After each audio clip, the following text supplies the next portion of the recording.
Welcome back sa ating YouTube channel. So ngayon, papabricks natin yan. So yan, nililayout na kung ilang kakasya na bricks. Nilevel host na rin. Yan yung puti na yan, level host yan. So yun si tropa, nakatungtong siya sa cantilever slab. Tapos sa dilaw, safe naman niya kasi hinahawakan yung tinutungtungan niya. May tansi vertical, tapos may tansi na horizontal. Tapos para malaman natin kung ilan yung siroko kabilaan, gusto natin equal yung siroko. So habang nagli-layout, halo na tayo dito guys, semento at tile adhesive. Sila naglalatag na guys, naka dalawang layer na sila. Ang problema, dumilim yung panahon, so malalaman pa natin kung hihinto ba tayo o hindi. Sana naman tuloy-tuloy guys, para di tayo mabitin. Naka ilang layer na tayo. Ang problema, umulan na, so malamang baka hihinto yan. Pahinga na muna sila. So ganyan po ang paglagay ng bricks. 5 PM na guys, so tapusin lang yung isang layer na yan, tapos bukas na ulit tayo magpapagawa. So isang lang natin guys. Diba?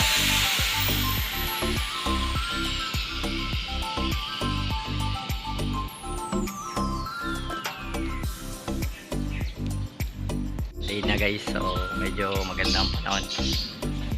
So yan, tatapusin nila yan ngayong araw.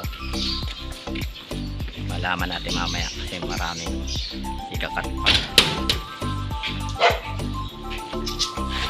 Tapos na ang ating pag-install ng bricks. So nililinisan na lang siya ng foam ngayon. Mamaya akitin natin yan para kung kaya natin akitin para mas maganda.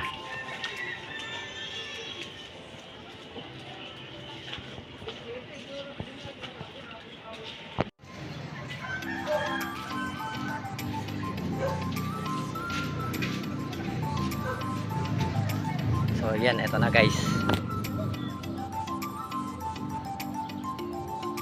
Hindi na tayo akit dun sa pinamataas kasi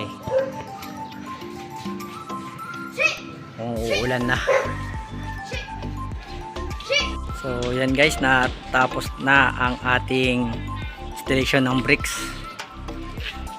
So okay naman ang pagkagawa, pantay-pantay, maayos naman.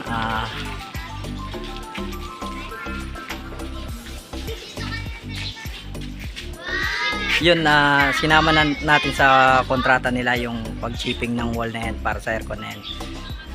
Malit lang naman at saka isang side lang. So linasteringan na rin nila. Malit lang yan kaya free na yan. So kaibigan natin yung gumawa. Parkada natin yan.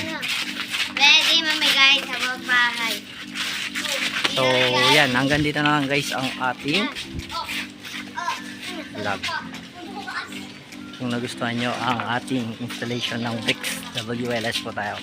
Watch, like, share, and subscribe. Bye guys.